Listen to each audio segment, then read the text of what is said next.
Eu nunca pensei que o silêncio pudesse machucar tanto. Há um momento em que você percebe que as pessoas que amou por toda a vida estão te olhando como se você fosse uma estranha. Pior, como se fosse um incômodo que elas gostariam que simplesmente desaparecesse. Tenho 55 anos e passei cada dia dos últimos 30 anos garantindo que minha família tivesse tudo o que precisava. Quando meu marido morreu, há 3 anos, pensei que meu filho seria minha âncora. Pensei que cuidaríamos um do outro. Eu estava enganada. A manhã em que tudo mudou começou como qualquer outra terça-feira. Eu estava passando um café na cozinha que eu mesma pintei, cantarolando uma música antiga que minha mãe costumava cantar enquanto preparava o café da manhã para a nossa família.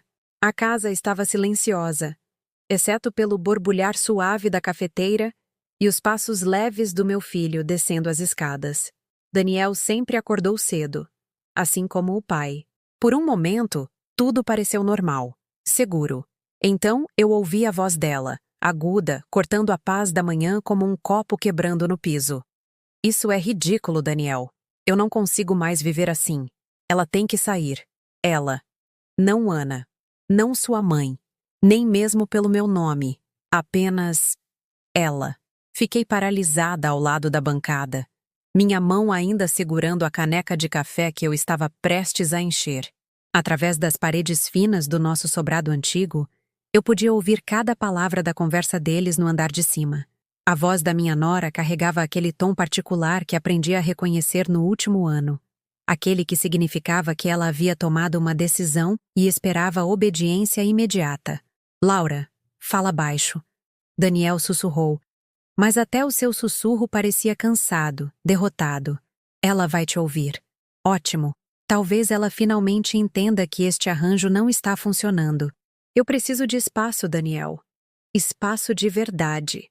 Não essa situação apertada onde eu tenho que pisar em ovos ao redor da sua mãe todos os dias. Meu coração começou a bater daquela forma familiar que acontecia sempre que eu sentia um conflito se aproximando. Eu sempre fui a apaziguadora em nossa família, aquela que suavizava as discussões e encontrava soluções que mantinham todos felizes. Mas, ultimamente, parecia não haver solução que satisfizesse Laura. Nada que eu fazia estava certo. Nada que eu dizia era bem-vindo. Esta casa também é dela, disse Daniel, embora sua voz não tivesse convicção. Ela é dona de metade, lembra? O pai deixou para nós dois. Legalmente, sim. Mas na prática? Fala sério. Olhe para este lugar. É como viver em um museu da sua infância. As fotos dela por toda parte, os móveis dela, as regras dela sobre como as coisas devem ser feitas. Não consigo nem reorganizar a sala de estar sem que ela fique chateada. Eu queria me defender, gritar escada acima e explicar que eu havia me oferecido para mudar as coisas, que eu estava tentando abrir espaço para a nova vida deles juntos. Mas as palavras ficaram presas na minha garganta, como vinha acontecendo há meses.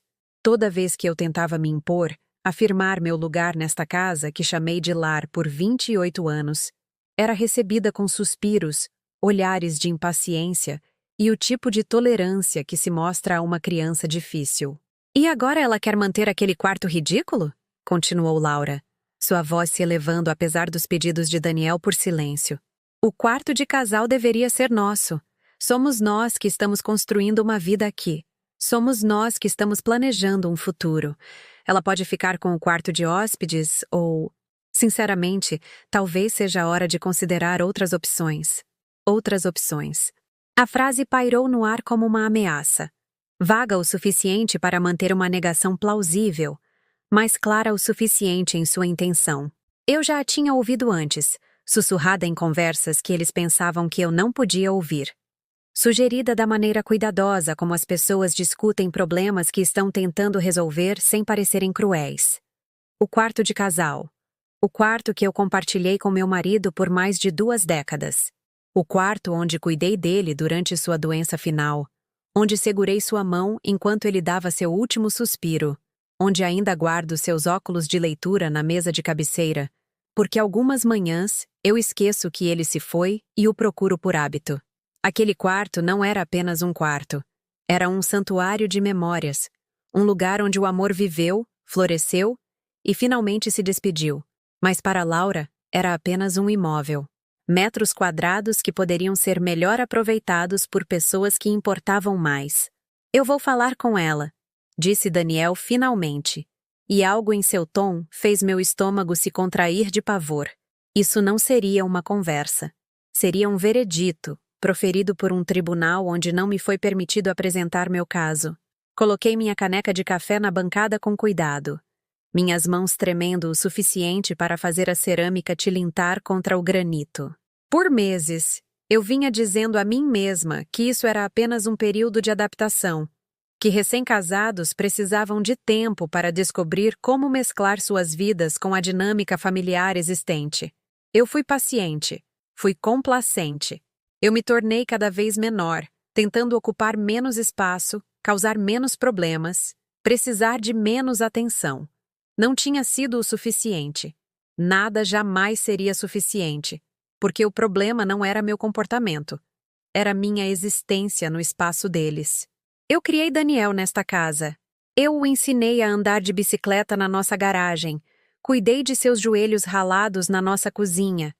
Ajudei-o com o dever de casa na nossa mesa de jantar. Preparei seu lanche para a escola todas as manhãs por 12 anos. Fui a todas as reuniões de pais e mestres. Torci em todos os jogos de futebol, mesmo quando isso significava trabalhar em dobro para pagar pelo equipamento e as taxas do time. Quando ele trouxe Laura para casa pela primeira vez, há 2 anos, eu estava tão animada para recebê-la em nossa família. Passei dias preparando seus pratos favoritos, limpando a casa até que cada superfície brilhasse, arrumando flores do meu jardim no quarto de hóspedes onde eles ficariam. Imaginei jantares de Natal e festas de aniversário. Talvez netos um dia que encheriam esses cômodos de riso novamente. Em vez disso, vi meu lar se transformar em território inimigo.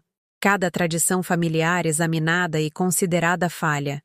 Cada toque pessoal descartado como o entulho de uma era anterior, que precisava ser removido para dar lugar à visão superior deles de vida doméstica. Os passos no andar de cima pararam, e eu soube que eles haviam terminado de conversar. Em alguns minutos, Daniel desceria e entregaria qualquer que fosse a decisão tomada sobre o meu futuro. Eu não seria consultada. Não me perguntariam o que eu queria ou precisava. Eu seria simplesmente informada do novo arranjo e esperaria-se que eu cumprisse com graça e gratidão. Se você gosta de histórias como esta, por favor, inscreva-se em nosso canal. Estamos tentando alcançar 1000 inscritos, e isso realmente ajuda nosso trabalho. E comente nos dizendo de que cidade você está assistindo. Servi meu café lentamente, ganhando mais alguns momentos de normalidade antes que tudo mudasse para sempre. A caneca de cerâmica parecia quente e sólida em minhas mãos.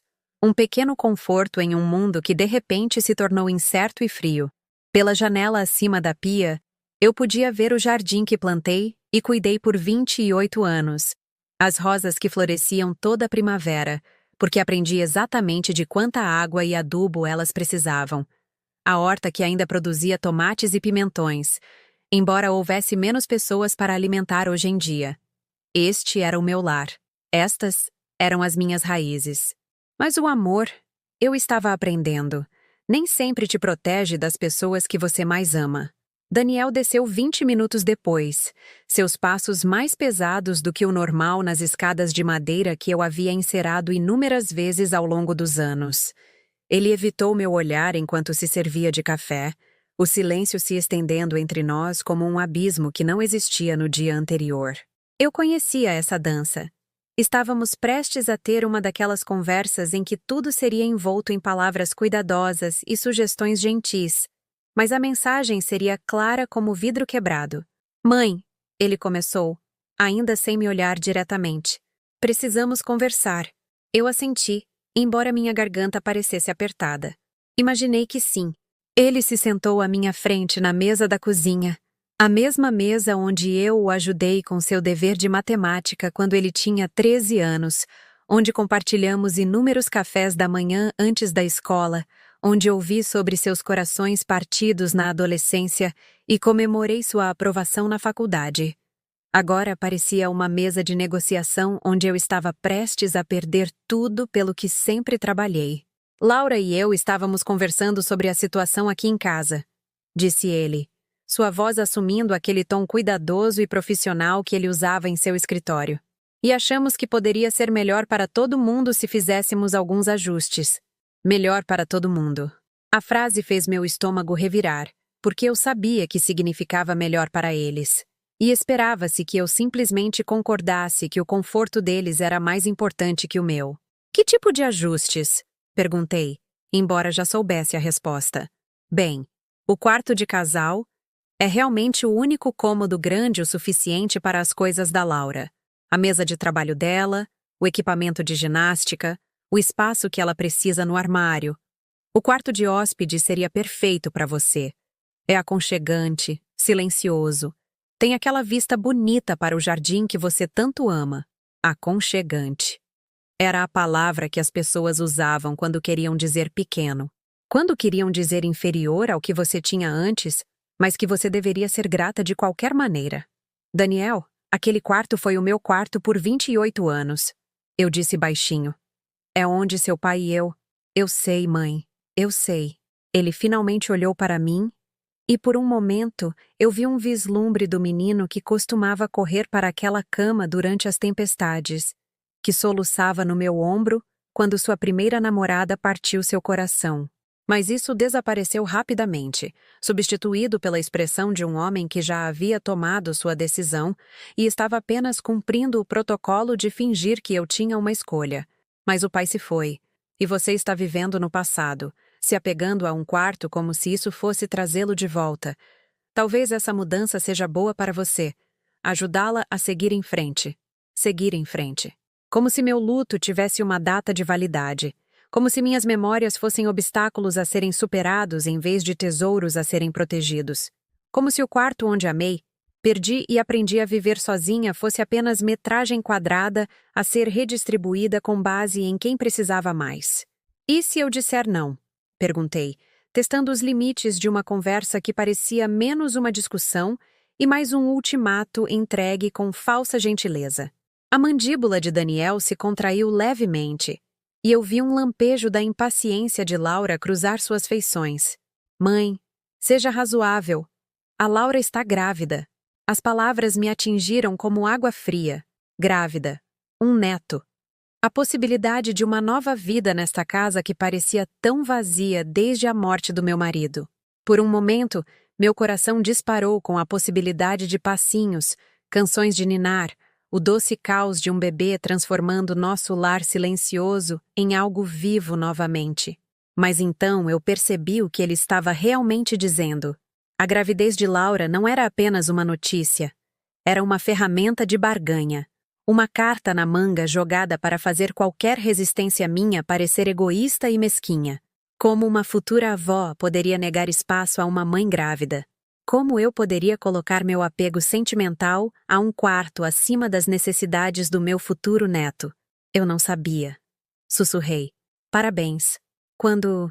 Ela está de 2 meses, disse Daniel, e havia felicidade genuína em sua voz pela primeira vez naquela manhã.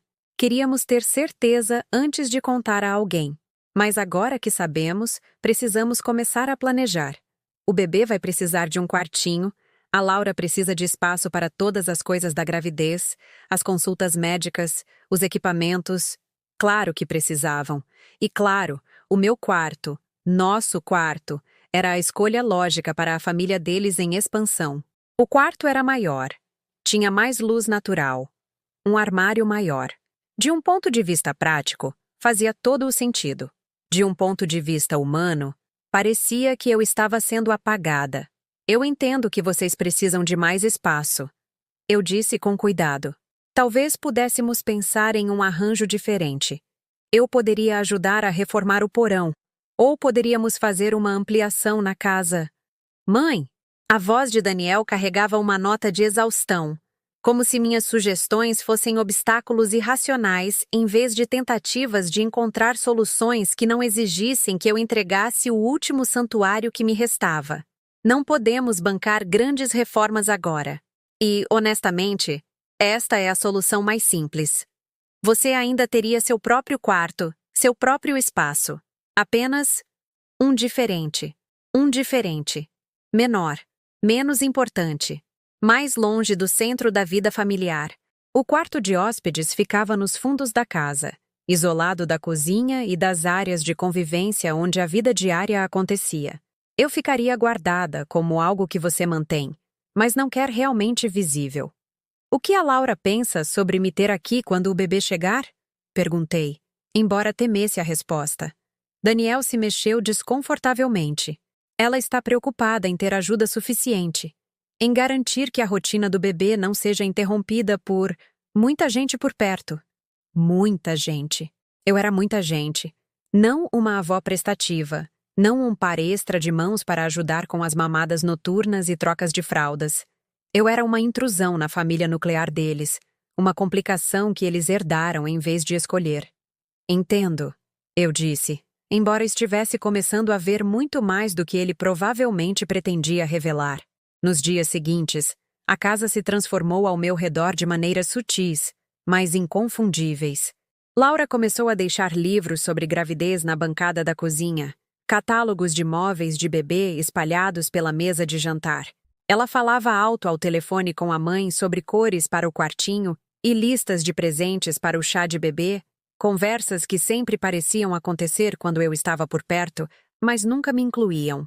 Quando tentei oferecer ajuda, sugerindo que eu poderia tricotar mantas de bebê, oferecendo-me para pesquisar os melhores pediatras da região, mencionando que ainda tinha algumas roupas de bebê do Daniel guardadas, minhas contribuições foram recebidas com uma dispensa educada. Isso é muito gentil da sua parte, Ana, mas nós já estamos com tudo resolvido, dizia Laura, seu sorriso nunca alcançando seus olhos. Bebês modernos precisam de coisas diferentes do que antigamente. As normas de segurança mudaram tanto. Tradução. Seu conhecimento ultrapassado não é bem-vindo aqui. Comecei a passar mais tempo no meu jardim, em parte porque as roseiras precisavam de cuidados, mas principalmente porque era o único espaço onde eu ainda me sentia verdadeiramente bem-vinda.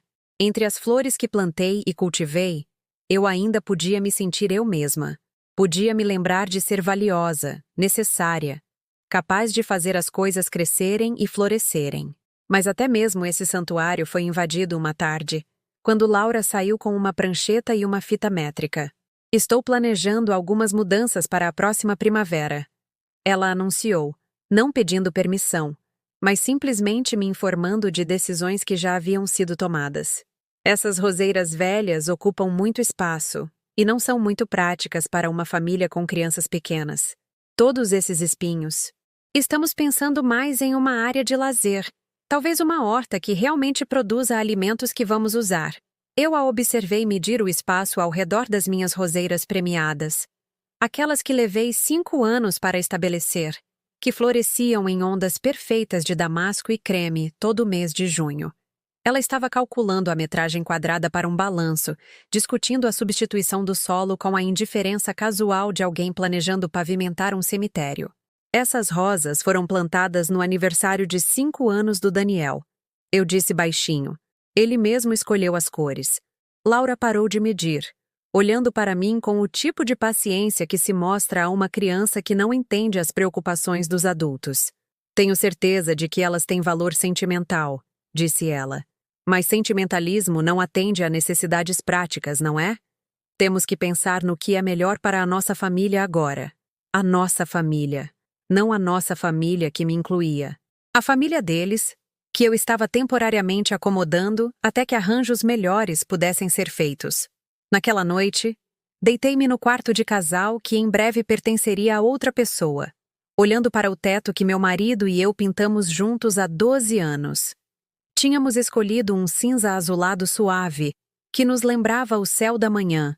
Passamos um fim de semana movendo móveis e cobrindo tudo com lonas plásticas, rindo quando acidentalmente pintamos a testa um do outro ao tentar alcançar os cantos. Daniel estava na faculdade na época, mas ele voltou para casa no fim de semana seguinte e elogiou nosso trabalho. Disse que o quarto parecia tranquilo e sofisticado. Vocês dois têm bom gosto. Ele disse, jogando-se em nossa cama com o afeto casual de um jovem que ainda considerava a casa de seus pais como sua. Agora, aquele mesmo filho estava se preparando para entregar este quarto a alguém que o via como nada mais do que espaço a ser reivindicado, memórias a serem pintadas por cima, evidências de vidas anteriores a serem removidas e esquecidas. Fechei os olhos e tentei imaginar onde colocaria os óculos de leitura do meu marido no quarto de hóspedes. Tentei imaginar acordar todas as manhãs em um espaço que nunca conheceu o som de sua voz, nunca absorveu o calor de nossos sonhos compartilhados e conversas sussurradas. Mas tudo o que eu conseguia ver era o vazio. Tudo o que eu podia sentir era a erosão lenta e constante de tudo o que eu achava que era permanente. Tudo o que eu acreditava que era meu para guardar. Mudei-me para o quarto de hóspedes em uma quinta-feira de manhã, enquanto Laura estava em uma consulta médica e Daniel no trabalho. Eu disse a mim mesma que estava sendo graciosa, tornando a transição mais fácil para todos ao lidar com isso discretamente, sem drama ou cenas emocionais que pudessem deixá-los desconfortáveis. Embalei minhas roupas em malas como se estivesse partindo para uma viagem sem volta, dobrando com cuidado os suéteres que meu marido costumava dizer que realçavam a cor dos meus olhos, envolvendo o porta-joias que fora da minha mãe em uma toalha velha para mantê-lo seguro. O quarto de hóspedes parecia um quarto de hotel onde eu era uma visitante indesejada. As paredes eram bege, neutras, Laura chamava, embora parecesse mais a ausência de cor do que uma escolha real. Os móveis eram peças descasadas que acumulamos ao longo dos anos, coisas que eram funcionais, mas não amadas, não escolhidas com cuidado ou intenção. A janela realmente dava para o jardim, como Daniel havia prometido, mas deste ângulo eu só conseguia ver o canto dos fundos, onde ficava a composteira e a cerca precisava de reparos. Arranjei minhas coisas da melhor maneira possível, tentando fazer o espaço parecer um lar. A fotografia do meu marido foi para a cômoda, embora parecesse estranha e pequena contra o fundo desconhecido. Seus óculos de leitura ficaram ao lado dela, mas de alguma forma pareciam mais artefatos em um museu do que o lembrete íntimo da vida diária que eram em nossa mesa de cabeceira. Quando Laura voltou da consulta, ela me encontrou na cozinha fazendo sopa. Pensei que ela poderia estar com fome, talvez quisesse compartilhar notícias sobre o bebê, talvez apreciasse chegar em casa com o cheiro de algo caseiro e nutritivo. Em vez disso, ela torceu o nariz para o aroma de cebola e ervas que vinha aquecendo a casa. Ah, Ana, disse ela com um suspiro que soou mais cansado do que grato. Eu gostaria que você tivesse perguntado antes de cozinhar. Tenho tido enjoos matinais terríveis, e cheiros fortes só pioram. O médico disse que preciso ter muito cuidado com meus gatilhos agora. Desliguei o fogo imediatamente, envergonhada pela minha falta de consideração. Sinto muito. Não pensei em como isso poderia te afetar. Vou abrir umas janelas, tirar o cheiro? Tudo bem, disse ela, embora seu tom sugerisse que não estava nada bem. Vou comer lá em cima hoje. Talvez da próxima vez você possa verificar comigo antes de começar a cozinhar? Só até este primeiro trimestre passar e meu estômago se acalmar. Verificar com ela. Na cozinha onde cozinhei por 30 anos, agora eu precisava de permissão para preparar comida. Assenti e comecei a guardar a sopa, sentindo-me como uma criança que fez bagunça em vez de uma mulher tentando cuidar de sua nora grávida. Na manhã seguinte, tentei novamente. Pesquisei online alimentos seguros para a gravidez. Fiz uma lista de refeições suaves e sem aromas que poderiam acalmar seu estômago. Quando me ofereci para ir ao mercado comprar algumas bolachas de água e sal e chá de gengibre, coisas que eu lembrava terem ajudado quando estava grávida de Daniel, Laura me olhou com irritação mal disfarçada. Ana, eu agradeço que você queira ajudar, mas já conversei com o meu médico sobre nutrição durante a gravidez. O pré-natal moderno é muito diferente do que era há 30 anos. Sabemos muito mais agora sobre o que é seguro e o que não é. O que ela não disse, mas que eu ouvi claramente, foi que minha experiência de gerar e criar o marido dela era ultrapassada, irrelevante, possivelmente até perigosa para os padrões de hoje. O fato de eu ter gerado com sucesso um bebê saudável que se tornou o homem que ela amava não era credencial suficiente para tornar meu conhecimento valioso. Comecei a passar minhas manhãs caminhando pelo bairro, em parte por exercício, mas principalmente para evitar o campo minado, que era tentar ser útil em minha própria casa. As casas pelas quais eu passava estavam cheias de famílias começando seus dias. Crianças esperando pelo ônibus escolar, pais correndo para o trabalho com copos térmicos de café, cachorros sendo passeados por donos que conversavam sobre os planos para o fim de semana. A vida doméstica normal da qual eu me sentia cada vez mais exilada.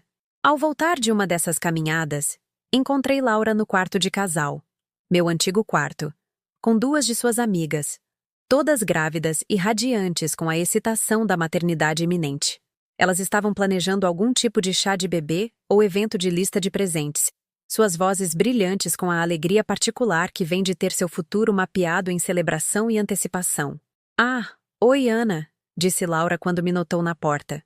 Não havia nada abertamente rude em seu tom, mas algo em sua expressão sugeria que eu estava interrompendo algo particular. "Estamos só planejando algumas coisas do chá. Coisa de mulher, sabe? Coisa de mulher. Como se ser mãe não me qualificasse como mulher. Como se ter criado o pai do bebê dela não me garantisse inclusão em conversas sobre a celebração de seu filho." As outras mulheres me olharam com sorrisos educados, que não escondiam bem a curiosidade sobre por que uma mulher mais velha estava pairando na porta como se quisesse ser convidada a entrar. "Não se preocupem comigo", eu disse rapidamente, recuando em direção ao meu novo quarto. Eu só estava guardando umas roupas. Ao fechar minha porta, pude ouvir a conversa delas recomeçar, suas vozes baixando para o nível conspiratório que significava que estavam discutindo algo que não queriam que fosse ouvido. Peguei fragmentos. Situação difícil, limites, depois que o bebê chegar, antes de ligar o rádio para abafar palavras que eu não deveria ouvir, mas que eram, sem dúvida, sobre o meu futuro nesta casa. O almoço de domingo sempre foi sagrado em nossa família. Mesmo depois de Daniel se mudar para a faculdade e para o trabalho, ele vinha para casa na maioria dos domingos para a lasanha e a maionese, que eram nossa tradição desde que ele era pequeno. Continuei a fazer esses almoços depois que meu marido morreu, em parte por hábito, mas principalmente porque eles me davam algo pelo que esperar. Uma maneira de manter a conexão com meu filho em uma casa que parecia silenciosa demais na maioria dos dias. Mas no primeiro domingo depois que me mudei para o quarto de hóspedes, Laura anunciou que havia feito uma reserva em um restaurante no centro. "Ana, você está convidada a vir conosco", disse ela, embora o convite soasse mais como uma obrigação do que um desejo genuíno pela minha companhia. Mas devo mencionar, é um lugar novo com uma culinária bem inovadora, muito diferente da comida caseira tradicional. Não sei se seria o seu tipo de lugar. Comida caseira tradicional. Ela fez soar como algo pitoresco e antiquado. Uma relíquia de tempos em que as pessoas não sabiam das coisas. O restaurante que ela escolheu era caro, do tipo onde pequenas porções eram artisticamente arranjadas, e o cardápio descrevia ingredientes dos quais eu nunca tinha ouvido falar. Quando olhei os preços, percebi que ir com eles me custaria quase o valor de uma semana da minha pensão. "Parece ótimo", menti. "Mas acho que vou ficar em casa esta noite. Estou me sentindo um pouco cansada." A verdade era que eu não podia pagar. E mesmo que pudesse, eu seria a terceira roda estranha, a mulher mais velha que não entendia de comida sofisticada ou apreciava culinária inovadora, que provavelmente os envergonharia fazendo muitas perguntas ou pedindo algo simples demais. Eles saíram sem mim e eu comi sobras de sopa sozinha na cozinha, olhando pela janela para o jardim que Laura planejava destruir. As rosas estavam em sua segunda floração da estação, a luz do entardecer fazendo suas pétalas brilharem como seda. Em poucos meses, elas desapareceriam, substituídas por equipamentos de playground e vegetais práticos, que serviriam a um propósito em vez de serem simplesmente bonitos. Quando Daniel e Laura voltaram, ouvi-os conversando baixinho na sala de estar sobre o restaurante, sobre os outros casais que conheceram lá, sobre planos para futuros jantares e eventos sociais. A vida deles estava se expandindo, enchendo-se de novas amizades e experiências, enquanto a minha se contraía em espaços cada vez menores. A humilhação final veio em uma quarta-feira à noite, quando eu estava na cozinha preparando um jantar simples para mim. A mãe de Laura tinha vindo visitar pela primeira vez desde o anúncio da gravidez. Uma mulher bem vestida que claramente tinha opiniões fortes sobre como mães grávidas deveriam ser cuidadas e que tipo de ambiente era apropriado para criar netos. Apresentei-me educadamente, mencionando o quão animada eu estava com o bebê, como eu esperava ser avó. A mãe de Laura sorriu com o tipo de polidez praticada que sugeria que ela já tinha ouvido muito sobre mim, e nada particularmente lisonjeiro. Que bom que a Laura tem ajuda com as coisas da casa, disse ela, seus olhos percorrendo minhas roupas simples e meu cabelo grisalho com a avaliação rápida de alguém me categorizando como empregada doméstica em vez de família. Achar uma boa ajuda hoje em dia é tão difícil. Ajuda. Ela pensou que eu era a empregada, a faxineira, ou talvez uma enfermeira contratada para auxiliar com as necessidades da gravidez. Laura abriu a boca como se fosse corrigir o mal-entendido. Depois a fechou novamente, deixando a suposição permanecer incontestada. Terminei de preparar meu jantar em silêncio, enquanto elas conversavam ao meu redor sobre vitaminas pré-natais, temas de decoração para o quartinho e a importância de manter limites adequados com prestadores de serviço.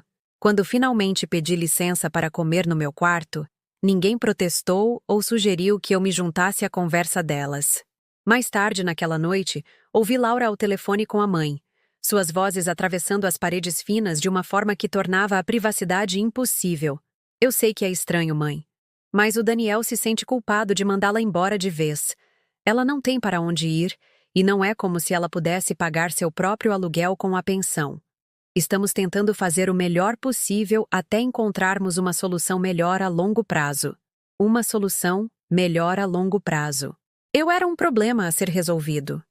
Um inconveniente a ser gerenciado, até que eles pudessem encontrar uma maneira de se livrar de mim que não fizesse Daniel se sentir culpado por abandonar completamente sua mãe. Deitei-me na cama desconhecida no quarto desconhecido, olhando para o teto que não era meu, ouvindo a esposa do meu filho planejar meu exílio enquanto meu filho permanecia em silêncio.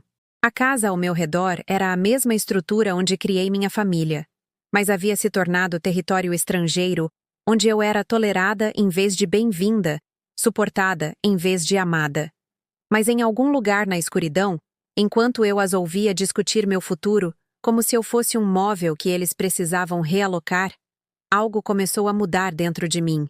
A dor ainda estava lá, aguda e fresca como uma ferida aberta. Mas por baixo dela, outra coisa estava se agitando. Algo que estava adormecido por tempo demais. Algo que se lembrava que eu não era apenas a mãe de Daniel ou a viúva do meu marido. Eu era a Ana. E esta ainda era a minha casa também. O ponto de ruptura veio em uma tarde chuvosa de quinta-feira, em outubro. Eu estava morando no quarto de hóspedes há 2 meses, pisando em ovos na minha própria casa, medindo cada palavra e ação para evitar causar ofensa ou inconveniência. Eu tinha me tornado um fantasma assombrando minha própria vida, tentando tanto ser invisível que estava conseguindo melhor do que jamais quis. Laura estava com 4 meses de gravidez agora, com uma barriga grande o suficiente para que estranhos lhe oferecessem assentos nos ônibus e segurassem portas com sorrisos de cumplicidade. Ela começou a receber pacotes quase diariamente, roupas de bebê, livros de maternidade, aparelhos e dispositivos dos quais eu nunca tinha ouvido falar, mas que aparentemente eram essenciais para a maternidade moderna. A casa se encheu de evidências de uma nova vida, enquanto eu sentia que estava desaparecendo, tornando-me menos substancial a cada dia que passava. Naquela quinta-feira, passei a manhã organizando álbuns de fotos antigos no meu quarto, pensando que talvez pudesse criar algo especial para o bebê. Um livro de história da família mostrando a infância de Daniel, o legado de seu pai, as gerações de amor que receberiam essa nova pessoinha no mundo. Encontrei fotos dos primeiros passos de Daniel, de sua formatura no jardim de infância, de férias em família onde estávamos tão felizes que não conseguíamos parar de sorrir nem para as fotos posadas. Em uma foto, Daniel tinha talvez 8 anos, sem os dentes da frente, sorrindo enquanto me ajudava a plantar aquelas rosas que Laura planejava destruir.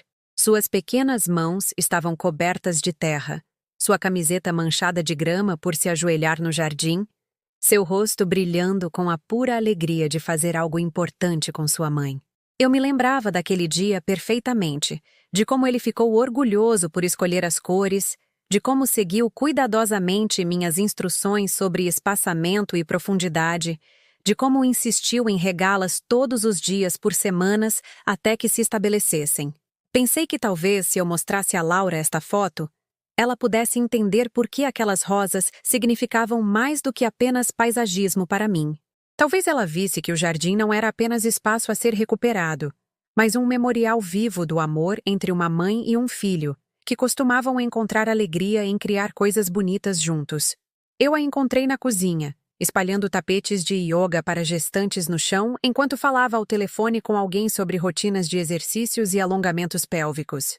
Quando ela terminou a ligação, aproximei-me com o álbum de fotos, meu coração batendo mais rápido do que deveria por uma interação tão simples. Laura, eu queria te mostrar uma coisa. Comecei, abrindo o álbum na foto de Daniel e as rosas. Encontrei esta foto do Daniel me ajudando a plantar. Ana, sinto muito, mas não tenho tempo agora. Ela interrompeu sem sequer olhar para a fotografia que eu estava tão animada para compartilhar. Estou tentando estabelecer minha rotina de exercícios e depois tenho uma consulta médica. E depois minha mãe vem aqui para me ajudar a fazer a lista de presentes online. Ela começou a desenrolar seu tapete de yoga com os movimentos eficientes de alguém que tinha coisas mais importantes a fazer do que olhar fotos antigas com uma mulher solitária que não conseguia aceitar que o passado era irrelevante para o futuro que estava sendo construído ao seu redor. Leva só 1 minuto. Insisti, segurando o álbum aberto. Pensei que você gostaria de ver como o Daniel era quando menino. Talvez para o álbum do bebê ou... Ana. A voz de Laura carregava uma aspereza que eu nunca tinha ouvido antes. O tipo de tom que se usaria com uma criança que não está ouvindo as instruções. Eu disse que não tenho tempo. E, honestamente, não estou realmente interessada em um monte de fotos velhas agora. Estou focada no futuro, neste bebê, em construir nossas próprias tradições familiares, em vez de ficar remoendo coisas que aconteceram décadas atrás. As palavras me atingiram como golpes físicos. Nossas próprias tradições familiares. Como se os 30 anos de amor e memórias que acumulei nesta casa fossem obstáculos a serem superados, em vez de alicerces sobre os quais construir. Como se a infância de Daniel, as histórias de ninar, as festas de aniversário, os joelhos ralados que eu beijei para sarar, os sonhos que eu nutri, fosse história antiga sem relevância para o filho que ele estava prestes a ter. Fechei o álbum lentamente, minhas mãos tremendo o suficiente para fazer as páginas tremularem. Entendo. Talvez outra hora.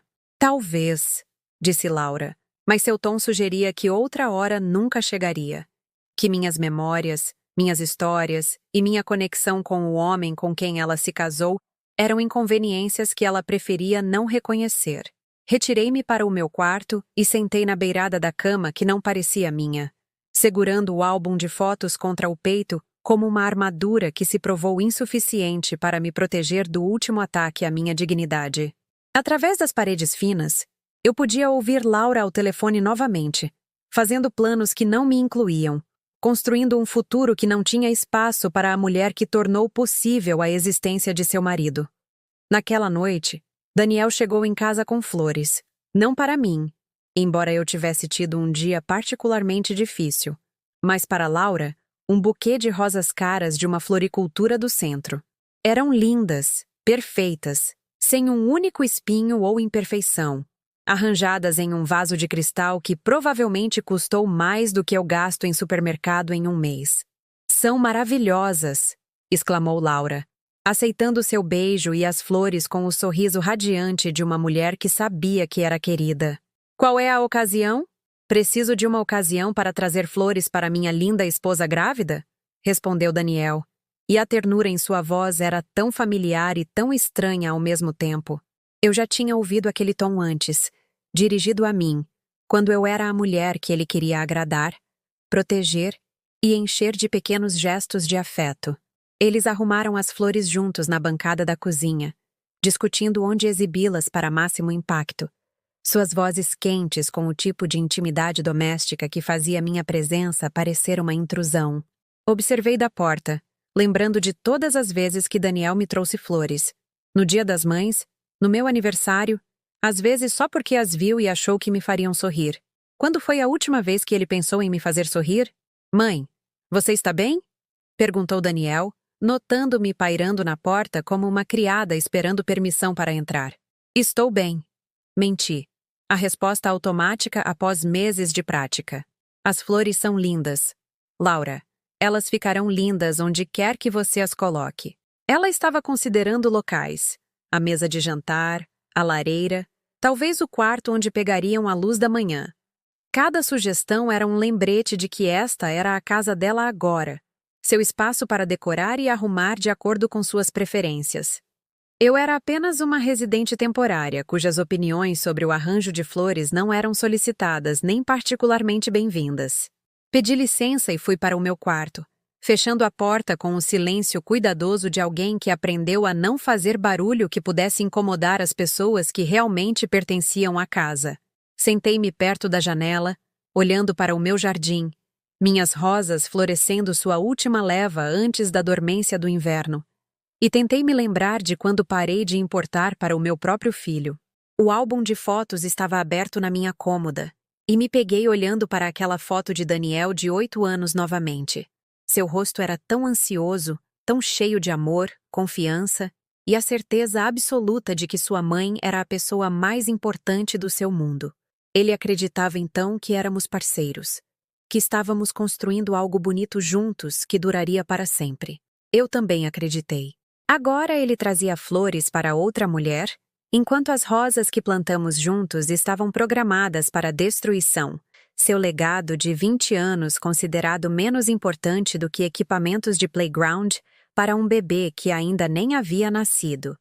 O jardim que tinha sido nosso projeto compartilhado, nossa conversa contínua sobre beleza, crescimento e a paciência necessária para nutrir algo precioso, estava sendo reduzido a um uso ineficiente de metros quadrados. Naquela noite, deitei na cama estreita no quarto que cheirava a vidas de outras pessoas, ouvindo Daniel e Laura rirem de algo na sala de estar abaixo. A felicidade deles era real, plena e completa sem mim.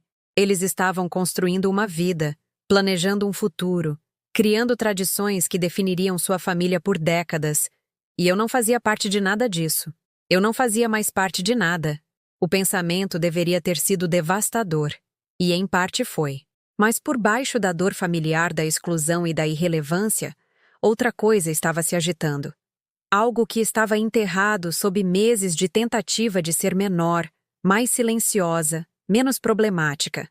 Algo que se lembrava que eu nem sempre fui um problema a ser gerenciado ou um inconveniente a ser tolerado.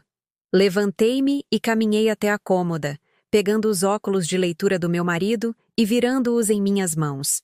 Ele tinha sido um homem gentil, mas também era forte quando as circunstâncias exigiam força.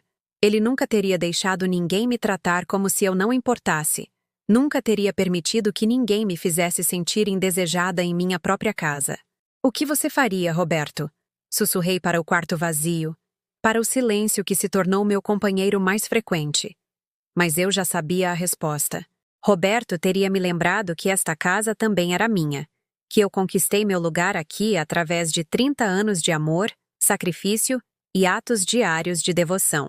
Ele teria me dito que ser gentil não significava ser invisível, que abrir espaço para os outros não exigia apagar a mim mesma completamente. Abri a gaveta de cima da cômoda e puxei a pasta que eu vinha evitando por meses. Os documentos legais do nosso planejamento sucessório, a escritura da casa, os papéis que provavam que eu não era apenas uma convidada sendo tolerada por caridade. Eu era uma proprietária. Eu tinha direitos. Eu tinha uma posição legal que nenhuma quantidade de culpa ou manipulação poderia apagar. Pela primeira vez em meses, senti algo além de tristeza e derrota. Senti algo que poderia ser esperança. Mas não era a esperança desesperada de alguém implorando para ser incluído nos planos dos outros. Era algo mais forte, mais substancial. Era a certeza silenciosa de alguém que foi empurrada longe demais e estava finalmente pronta para reagir. Eu não estava pronta para desaparecer. Ainda não. Na manhã seguinte, depois de encontrar aqueles documentos legais, acordei diferente. Não dramaticamente. Não com uma explosão súbita de clareza que mudou tudo em um instante. A mudança foi mais sutil do que isso, como o amanhecer que se espalha por uma paisagem tão gradualmente que você não percebe até que a escuridão se dissipa por completo e o mundo parece totalmente transformado. Passei meu café em silêncio, como sempre fazia, mas em vez de me apressar para terminar antes que Laura descesse, levei meu tempo. Sentei-me à mesa da cozinha, a mesa que eu escolhi, na casa da qual sou dona, e realmente saboreei meu café em vez de engoli-lo como um remédio. Pela janela, observei um cardeal pousar no mourão da cerca perto das minhas rosas, suas penas vermelhas brilhantes contra a luz da manhã de outono. Quando Laura apareceu 20 minutos depois, ela me encontrou ainda sentada lá, sem pressa e sem vergonha. "Bom dia", eu disse agradavelmente, sem fazer menção de desocupar o espaço ou me desculpar por ocupá-lo. Ela parou na porta, talvez sentindo algo diferente, mas incapaz de identificar exatamente o que havia mudado. "Bom dia", respondeu ela com cautela. Depois foi para a bancada preparar seu próprio café da manhã com a distância cuidadosa que mantinha sempre que compartilhávamos o mesmo cômodo. Observei-a se mover pela cozinha. Minha cozinha. Notando como ela abria armários e gavetas com a familiaridade confiante de alguém que reivindicou a posse de espaços que não eram inteiramente dela. Ela havia reorganizado as coisas ao longo dos meses, movendo minha louça para prateleiras mais altas que ela supunha que eu não alcançaria, realocando meus utensílios de cozinha para gavetas menos convenientes para alguém da minha altura. Pequenas mudanças que, individualmente, pareciam insignificantes, mas que, coletivamente, comunicavam uma mensagem clara sobre qual conforto importava mais. Mas, observando-a agora, eu não estava focada na indignidade dessas pequenas reivindicações territoriais. Em vez disso, me vi estudando o padrão de sua rotina diária com a atenção de alguém coletando informações em vez de simplesmente suportar o desconforto. Ela sempre verificava o celular primeiro, rolando por mensagens e redes sociais com a absorção de alguém cujas conexões virtuais pareciam mais importantes do que as pessoas reais compartilhando seu espaço físico. Ela preparava o mesmo café da manhã todas as manhãs. Iogurte grego com frutas e granola, suco de laranja em um copo que ela lavava imediatamente após beber, vitaminas arranjadas em um pequeno prato como doces coloridos. Tudo em sua rotina matinal falava de alguém que nunca teve que compartilhar espaço ou considerar as necessidades de outras pessoas. Ela morou sozinha ou com colegas de quarto antes de se casar com Daniel, arranjos onde as preferências pessoais podiam ser afirmadas sem negociação ou concessão. A ideia de se adaptar para acomodar os padrões há muito estabelecidos de outra pessoa parecia estranha para ela. Uma complicação desnecessária em uma vida que sempre se dobrou à sua conveniência. Terminei meu café lentamente e levantei-me para lavar minha xícara na pia. Ao passar por ela, eu disse baixinho: "Vou passar um tempo organizando minha papelada hoje. Documentos importantes que precisam da minha atenção." Não era um pedido de permissão ou uma explicação que convidava a perguntas. Era simplesmente informação, entregue com a autoridade calma de alguém declarando fatos, em vez de buscar aprovação. Laura ergueu os olhos do celular. "Papelada? Coisas legais", eu disse vagamente. "Assuntos de inventário, documentos da propriedade, o tipo de trabalho administrativo chato que pessoas mais velhas precisam manter em ordem." Ela assentiu e voltou para o celular, descartando minhas atividades como o trabalho sem sentido de alguém cujas preocupações eram irrelevantes para a vida real, que era exatamente a reação que eu esperava. Passei aquela manhã na mesa da cozinha, reivindicando-a audaciosamente, espalhando meus papéis por sua superfície como se eu tivesse todo o direito de ocupar o espaço comum para meus próprios propósitos. Lendo documentos que eu vinha evitando por meses. A escritura da casa, que listava tanto o meu nome quanto o de Roberto como proprietários conjuntos com direito de sobrevivência. Nossos testamentos, que transferiam a metade da propriedade de Roberto para mim após sua morte, tornando-me a única proprietária legal. Papéis de seguro, registros de impostos, os documentos da hipoteca mostrando que a casa havia sido totalmente quitada 3 anos antes de Roberto morrer. Cada pedaço de papel reforçava a mesma verdade fundamental. Esta era a minha casa. Não nossa casa em algum sentido vago e sentimental, mas legalmente, oficialmente, indiscutivelmente minha. Daniel morava aqui a meu critério, não o contrário. A presença de Laura dependia da minha generosidade, não do direito dela. Por meses, eu me permitia esquecer esse fato básico, seduzida pela ficção confortável de que os relacionamentos familiares substituíam as realidades legais. Eu agi como uma convidada em minha própria casa, porque parecia mais gentil, mais complacente, mais de acordo com a imagem de mim mesma como uma mãe amorosa que colocava a felicidade de sua família acima de seu próprio conforto. Mas a bondade que permitia a crueldade não era realmente bondade. A complacência que apagava minha própria existência não era generosidade, era autodestrutiva. Naquela tarde, caminhei pela casa com novos olhos, vendo-a não como o espaço onde eu era tolerada a contragosto, mas como a propriedade que eu possuía e controlava. Cada cômodo, cada armário, cada metro quadrado de piso pertencia a mim. O quarto de casal onde Laura planejava seu quartinho de bebê, a sala de estar onde ela recebia amigos que pensavam que eu era a empregada, o jardim onde ela pretendia destruir minhas rosas, tudo era meu para fazer o que eu quisesse. A percepção não foi acompanhada de raiva ou vingança. Em vez disso, senti uma estranha sensação de calma, como uma pessoa que estava perdida e finalmente reconhece marcos familiares e entende exatamente onde ela está em relação a todo o resto.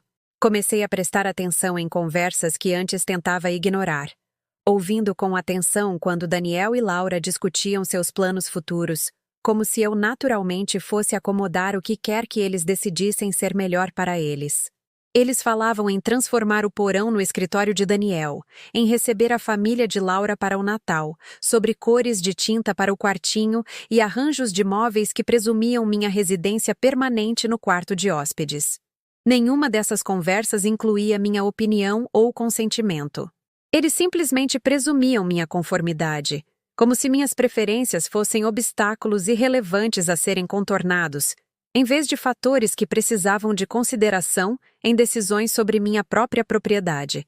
Mas eu não estava mais com raiva de suas suposições. Em vez disso, as achei educativas, revelando informações sobre suas expectativas e planos que seriam úteis quando eu decidisse como responder. Também comecei a observar suas rotinas diárias com a atenção cuidadosa de alguém conduzindo uma pesquisa, em vez de simplesmente compartilhar o espaço. As consultas médicas de Laura, suas idas às compras, suas visitas a amigos, o horário de trabalho de Daniel, suas rotinas noturnas, seus hábitos de fim de semana, o ritmo de sua vida compartilhada que me excluiu tão completamente que me tornei invisível até para mim mesma. Uma noite, ouvi-os ao telefone com os pais de Laura, discutindo planos de Natal que envolviam viajar para visitar a família dela. A conversa deixou claro que eu não estava convidada, embora parecessem supor que eu ficaria perfeitamente contente passando o feriado sozinha em minha própria casa, enquanto eles celebravam em outro lugar. A Ana vai ficar bem aqui, dizia Laura. Ela gosta de seu tempo quieto e, honestamente, pode ser bom para ela ter um pouco de independência. Ela ficou um pouco dependente demais de nós estarmos aqui o tempo todo. Dependente demais. Como se eu estivesse me agarrando a eles em vez de ser excluída de suas vidas. Como se minha presença em minha própria casa fosse carência, em vez da ocupação natural do meu próprio espaço. Ouvi-os planejarem meu Natal solitário sem me consultar, e pela primeira vez em meses, sorri. Não o sorriso forçado e doloroso que eu vinha usando para evitar conflitos, mas uma expressão genuína de algo que parecia suspeitamente com antecipação. Naquele fim de semana, Dirigi até a biblioteca pública no centro, um prédio antigo e bonito onde passei inúmeras horas quando Daniel era jovem, ajudando-o com projetos escolares e pegando livros que expandiriam sua compreensão do mundo. A bibliotecária de referência, uma senhora gentil chamada Dona Elvira, que estava lá há 20 anos, me cumprimentou calorosamente e me ajudou a acessar bancos de dados jurídicos que explicavam direitos de propriedade, leis de inquilinato e os procedimentos para lidar com a ocupação não autorizada de residências particulares. Li por horas, tomando notas cuidadosas sobre meus direitos como proprietária, as definições legais de ocupação e posse, os procedimentos adequados para estabelecer limites sobre quem poderia morar em minha casa e sob quais condições. A lei era clara e inequívoca. Como única proprietária do imóvel, eu tinha autoridade total para determinar quem morava lá e quais regras regiam sua residência. Eu tinha o que chamavam de direito real de habitação.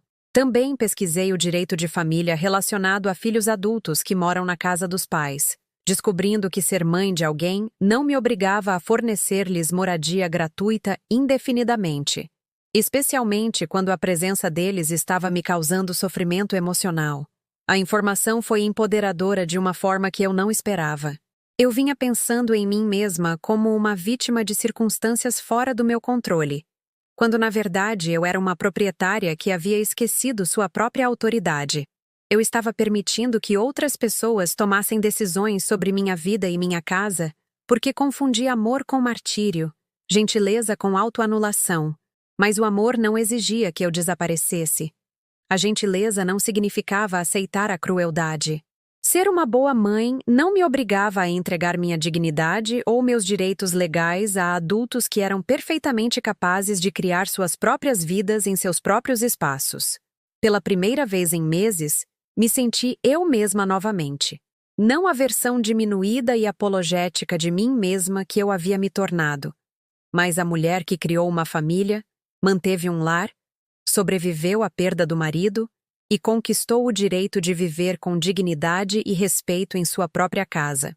Eu não estava pronta para agir ainda, mas estava pronta para parar de fingir que minha única escolha era aceitar qualquer tratamento que outras pessoas decidissem que eu merecia. Naquela noite, sentei-me em meu quarto temporário, porque era isso que ele era, temporário. Uma escolha que eu fiz, mas que também podia desfazer. E olhei aqueles documentos legais mais uma vez. Cada papel era um lembrete de quem eu realmente era, do que eu realmente possuía, do poder que eu realmente detinha, mas que havia esquecido temporariamente como usar. Eu não estava mais esgotada pela dor. Não estava motivada pelo desespero, por sentimentos feridos ou pela esperança de que, se eu apenas suportasse sofrimento suficiente, alguém finalmente se lembraria de me tratar com respeito básico. Em vez disso, senti algo que não experimentava há meses. A certeza silenciosa de alguém que sabia exatamente o que precisava ser feito e estava se preparando para fazer. Na manhã seguinte, depois de encontrar aqueles documentos legais, acordei diferente. Não dramaticamente. Não com uma explosão súbita de clareza que mudou tudo em um instante. A mudança foi mais sutil do que isso, como o amanhecer que se espalha por uma paisagem tão gradualmente que você não percebe até que a escuridão se dissipa por completo e o mundo parece totalmente transformado. Passei meu café em silêncio, como sempre fazia, mas em vez de me apressar para terminar antes que Laura descesse, levei meu tempo. Sentei-me à mesa da cozinha, a mesa que eu escolhi, na casa da qual sou dona, e realmente saboreei meu café em vez de engoli-lo como um remédio. Pela janela, observei um cardeal pousar no mourão da cerca perto das minhas rosas, suas penas vermelhas brilhantes contra a luz da manhã de outono. Quando Laura apareceu 20 minutos later, ela me encontrou ainda sentada lá, sem pressa e sem vergonha. "Bom dia", eu disse agradavelmente, sem fazer menção de desocupar o espaço ou me desculpar por ocupá-lo. Ela parou na porta, talvez sentindo algo diferente, mas incapaz de identificar exatamente o que havia mudado. "Bom dia", respondeu ela com cautela, Depois foi para a bancada preparar seu próprio café da manhã com a distância cuidadosa que mantinha sempre que compartilhávamos o mesmo cômodo. Observei-a se mover pela cozinha. Minha cozinha. Notando como ela abria armários e gavetas com a familiaridade confiante de alguém que reivindicou a posse de espaços que não eram inteiramente dela. Ela havia reorganizado as coisas ao longo dos meses, movendo minha louça para prateleiras mais altas que ela supunha que eu não alcançaria, realocando meus utensílios de cozinha para gavetas menos convenientes para alguém da minha altura.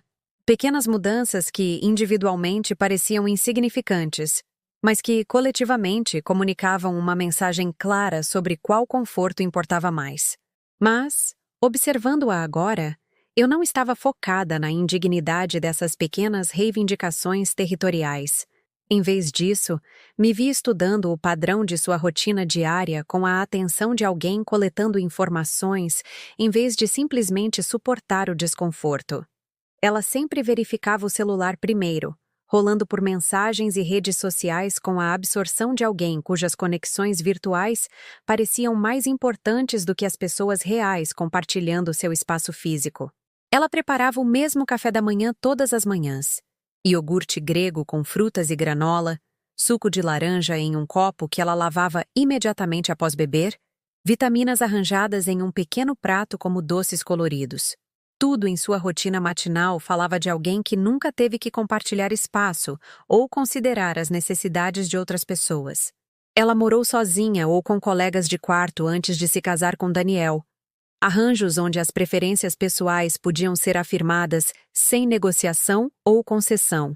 A ideia de se adaptar para acomodar os padrões há muito estabelecidos de outra pessoa parecia estranha para ela.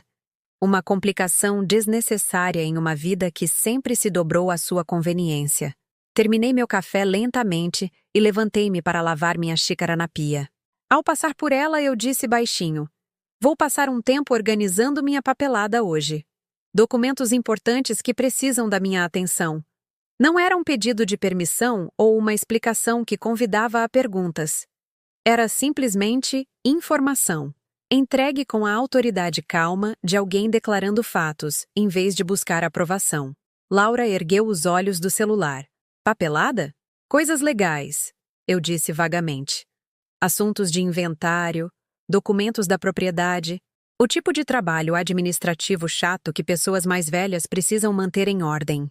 Ela assentiu e voltou para o celular, descartando minhas atividades como o trabalho sem sentido de alguém cujas preocupações eram irrelevantes para a vida real, que era exatamente a reação que eu esperava. Passei aquela manhã na mesa da cozinha, reivindicando-a audaciosamente, espalhando meus papéis por sua superfície como se eu tivesse todo o direito de ocupar o espaço comum para meus próprios propósitos. Lendo documentos que eu vinha evitando por meses. A escritura da casa, que listava tanto o meu nome quanto o de Roberto como proprietários conjuntos com direito de sobrevivência. Nossos testamentos que transferiam a metade da propriedade de Roberto para mim após sua morte, tornando-me a única proprietária legal. Papéis de seguro, registros de impostos, os documentos do financiamento mostrando que a casa havia sido totalmente quitada 3 anos antes de Roberto morrer. Cada pedaço de papel reforçava a mesma verdade fundamental. Esta era a minha casa. Não nossa casa em algum sentido vago e sentimental, mas legalmente, oficialmente, indiscutivelmente minha. Daniel morava aqui a meu critério, não o contrário.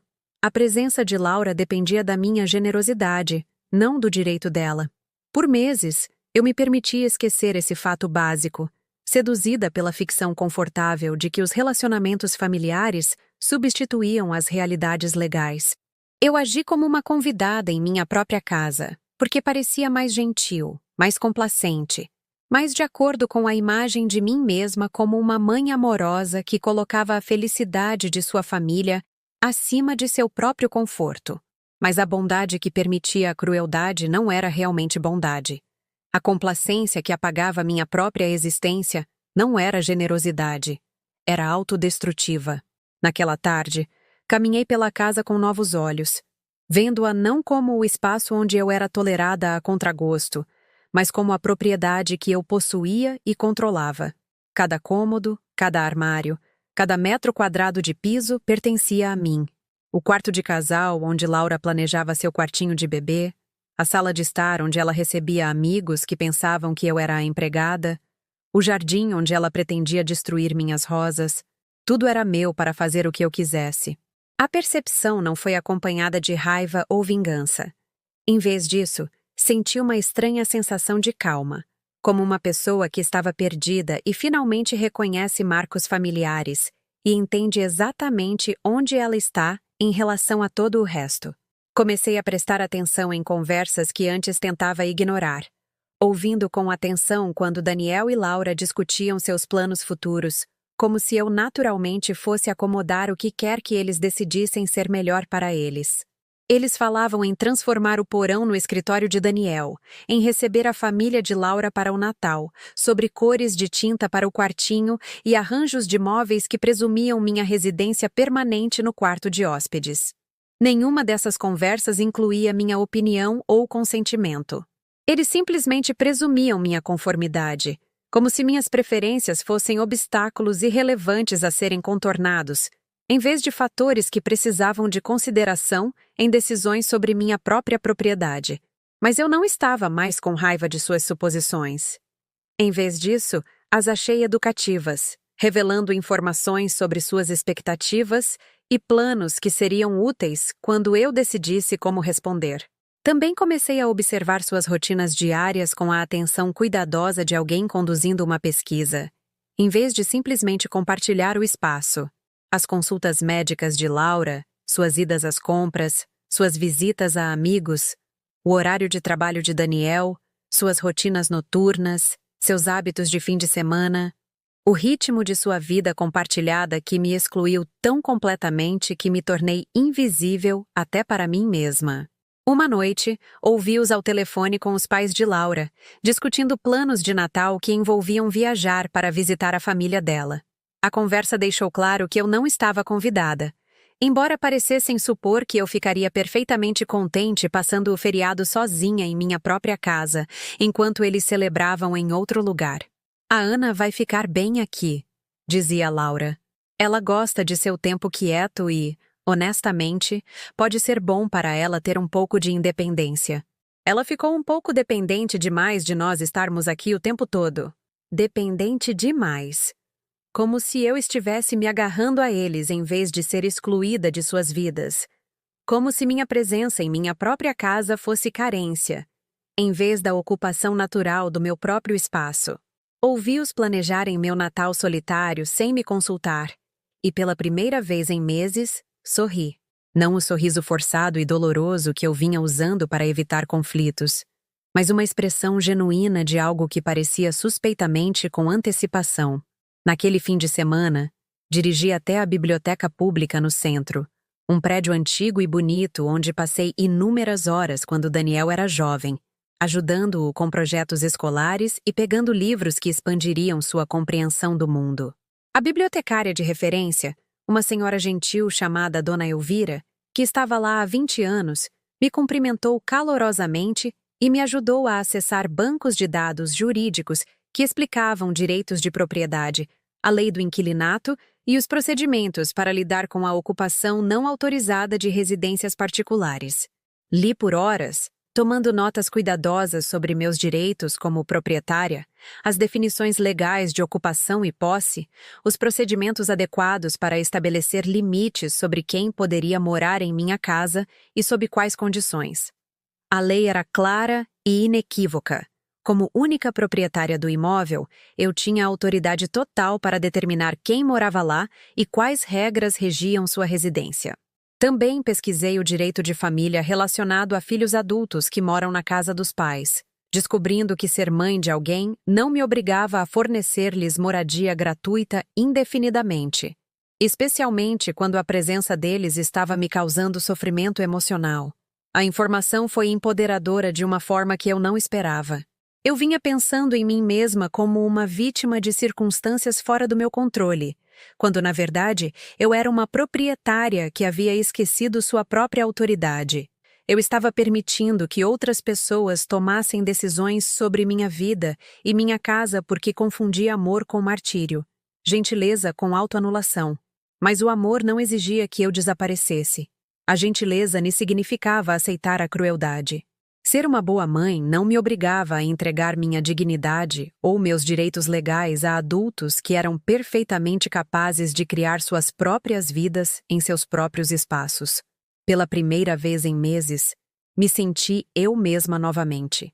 Não a versão diminuída e apologética de mim mesma que eu havia me tornado, mas a mulher que criou uma família, manteve um lar, sobreviveu à perda do marido e conquistou o direito de viver com dignidade e respeito em sua própria casa. Eu não estava pronta para agir ainda, mas estava pronta para parar de fingir que minha única escolha era aceitar qualquer tratamento que outras pessoas decidissem que eu merecia. Naquela noite, sentei-me em meu quarto temporário, porque era isso que ele era, temporário. Uma escolha que eu fiz, mas que também podia desfazer. E olhei aqueles documentos legais mais uma vez. Cada papel era um lembrete de quem eu realmente era, do que eu realmente possuía, do poder que eu realmente detinha, mas que havia esquecido temporariamente como usar. Eu não estava mais esgotada pela dor. Não estava motivada pelo desespero, por sentimentos feridos ou pela esperança de que, se eu apenas suportasse sofrimento suficiente, alguém finalmente se lembraria de me tratar com respeito básico. Em vez disso, sentia algo que não experimentava há meses. A certeza silenciosa de alguém que sabia exatamente o que precisava ser feito e estava se preparando para fazer. A mudança no meu comportamento foi sutil o suficiente para que eles levassem quase 2 semanas para notar que algo estava diferente. Continuei minhas rotinas diárias. Passar o café pela manhã, cuidar do que restava do meu jardim, preparar refeições simples para mim, mas não pedia mais desculpas por ocupar espaço ou permissão para existir em minha própria casa. Parei de correr para lavar a louça do meu café da manhã quando Laura descia. Em vez disso, terminava meu café no meu próprio ritmo, lendo o jornal que assinava há 25 anos, ocasionalmente fazendo pequenos comentários sobre notícias locais ou o tempo, como se minhas opiniões importassem o suficiente para serem ditas em voz alta. Quando Laura mencionou que o cheiro forte do meu café incomodava seu estômago sensível pela gravidez, assenti com simpatia e continuei a prepará-lo exatamente como sempre fiz, na minha própria cozinha, usando minha própria cafeteira, para minha própria rotina matinal que antecedia a residência dela em minha casa em quase 3 décadas. Talvez você pudesse mudar para algo mais suave? Ela sugeriu uma manhã, seu tom carregando a expectativa de que eu naturalmente acomodaria suas preferências em detrimento dos meus próprios hábitos estabelecidos. Eu bebo este mesmo café há 30 anos, respondi agradavelmente. Mas tem café solúvel na despensa se você preferir algo diferente. Foi uma coisa pequena, quase insignificante. Mas vi o lampejo de surpresa em seus olhos. Ela se acostumara a que eu adaptasse minha vida às suas necessidades sem questionar. A ideia de que eu poderia priorizar minhas próprias preferências sobre o conforto dela pareceu pegá-la de surpresa. Também parei de me retirar para o meu quarto quando ela recebia amigas. Em vez disso, permanecia nas áreas comuns da minha casa, lendo na sala de estar ou organizando papéis na mesa de jantar, cumprimentando suas convidadas educadamente, mas sem fazer esforço para desaparecer por conveniência delas. Durante uma de suas sessões de planejamento para o bebê, enquanto eu permanecia visível na cozinha ao lado preparando meu almoço, ouvi uma das amigas de Laura perguntar baixinho: "Ela está sempre por aqui?" "Ela não tem muito para onde ir", respondeu Laura com a tolerância paciente de quem explica uma situação difícil para alguém que nunca teve que lidar com tais complicações. "É temporário, até conseguirmos arranjar algo melhor." Continuei a cortar os legumes para minha salada, meus movimentos calmos e sem pressa. Deixe que me discutam como um problema a ser resolvido. Eu estava coletando informações sobre suas expectativas e suposições, entendendo exatamente como viam minha presença em minha própria casa. O momento mais revelador veio quando ouvi Daniel ao telefone com alguém de seu escritório, reclamando dos desafios de viver em uma casa com várias gerações e do estresse que isso causava em seu casamento. A Laura está tendo muita dificuldade com a falta de privacidade, ele dizia. Não é justo pedir a uma mulher grávida que divida seu espaço com... Bem, você sabe como é. Todo mundo precisa de seu próprio território, especialmente quando está tentando começar uma família. Seu próprio território. Na minha casa. Construída com meu dinheiro, mantida com meu trabalho, legalmente de minha propriedade exclusiva. Comecei a fazer minhas próprias ligações, mas em particular, do meu quarto, ou durante as ausências deles à tarde. Primeiro para o advogado de Roberto, um homem gentil chamado Dr. Matos, que cuidou do nosso planejamento sucessório e se lembrava de mim o suficiente para atender minha chamada imediatamente. Dona Ana, que prazer ouvir a senhora, disse ele calorosamente. Como posso ajudar hoje? Preciso de um conselho sobre meus direitos de propriedade, eu disse, escolhendo minhas palavras com cuidado. Meu filho e a esposa dele estão morando comigo, e quero entender minhas opções legais em relação aos termos da residência deles. Doutor Matos explicou que, como única proprietária do imóvel, eu tinha autoridade total para estabelecer regras para qualquer um que vivesse em minha casa, incluindo membros da família. Eu poderia exigir que eles contribuíssem com as despesas domésticas, seguissem diretrizes específicas sobre o uso de áreas comuns, ou mesmo pedir que saíssem, com a devida notificação, se o arranjo não estivesse funcionando para mim. Muitas pessoas não percebem que os laços familiares não se sobrepõem aos direitos de propriedade, disse ele. Ser generosa com sua casa não significa abrir mão do controle sobre ela. Também liguei para a prefeitura para verificar o valor venal atual do meu imóvel. A casa havia se valorizado significativamente desde que Roberto e eu a compramos. E agora valia mais do que jamais imaginamos quando éramos jovens e lutávamos para pagar o financiamento com seu salário de professor e meu trabalho de meio período. A informação foi ao mesmo tempo empoderadora e séria. Eu possuía um ativo valioso que me proporcionava opções que eu não havia considerado. Se eu escolhesse vender, poderia comprar um apartamento confortável ou um pequeno imóvel, completamente independente de familiares que pareciam ver minha presença como uma imposição em vez de uma bênção. Mas eu não queria vender. Esta casa representava 30 anos da minha vida, meu casamento, minhas memórias de criar Daniel de menino a homem. Eu pintei estas paredes, plantei este jardim, criei um lar que refletia meus valores, minha estética e meus sonhos.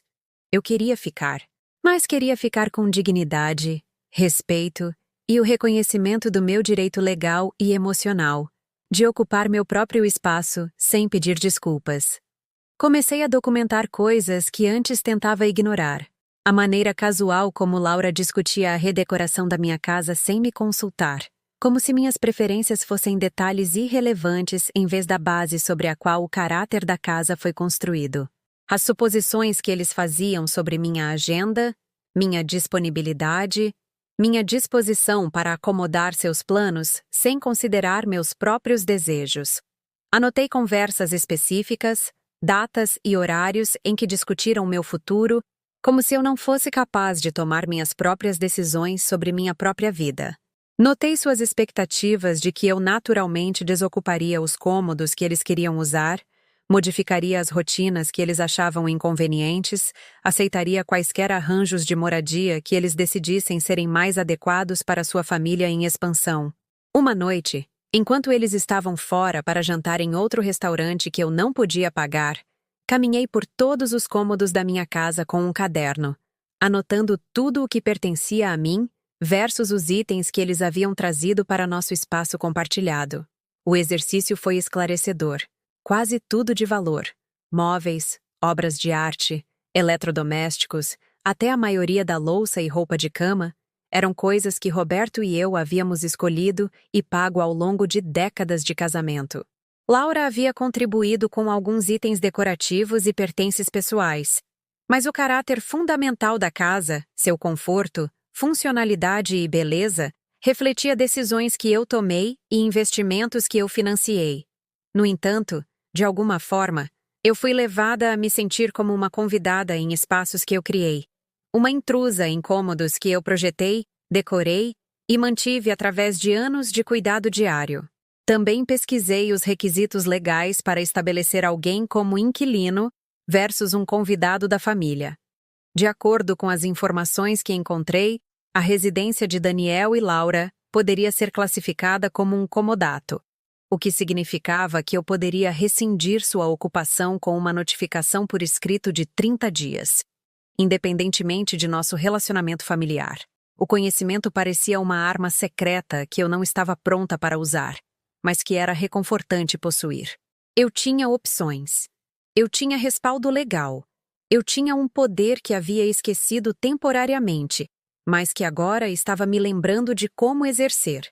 Durante este período de preparação silenciosa, notei que Daniel começou a me observar com uma expressão intrigada, como se sentisse que algo havia mudado, mas não conseguisse identificar o que era diferente. Eu ainda era educada, ainda ajudava quando solicitada diretamente, ainda era a mesma mãe que o criou com amor e devoção. Mas eu não pedia mais desculpas por existir. Não pedia mais permissão para usar minha própria cozinha, sentar na minha própria sala de estar ou expressar opiniões sobre minha própria casa.